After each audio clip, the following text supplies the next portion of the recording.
কেমন আছো বন্ধুরা? আমি সূর্য। আমি সব সময় তোমাদের উপরে উঠে তোমাদেরকে আলোকিত করি। সেটা তোমাদের খুব ভালো লাগে। আমি একদিন যদি না উঠি তোমাদের অনেক খারাপ লাগে। অনেক কাজ পড়ে থাকে তোমাদের, কিন্তু তোমরা তো আমাকে অনেকেও পছন্দ করো, অনেকেও পছন্দ করো না। কিন্তু আমার কথা হচ্ছে, যারাই পছন্দ করো তারাই আমাকে একটা কাজ করতে পারো। তোমরা কিন্তু ইদানিং আমাকে ফলো করতেছো না, লাইক করতেছো না, কাউকে আমার পরিচয়টা দিতে চাচ্ছ না। একটু দ্রুত শেয়ার করে দাও, আমি তাড়াতাড়ি পরিচিত হয়ে যাই। শোনো, তোমরা তাড়াতাড়ি আমার পরিচয়টা ছড়িয়ে দাও।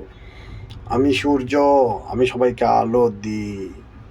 বাচ্চারা সবাই ভালো থাকবে, বড়রাও সবাই ভালো থাকবা। ঠিক আছে, নেক্সট টাইম আবার দেখা হবে। টাটা।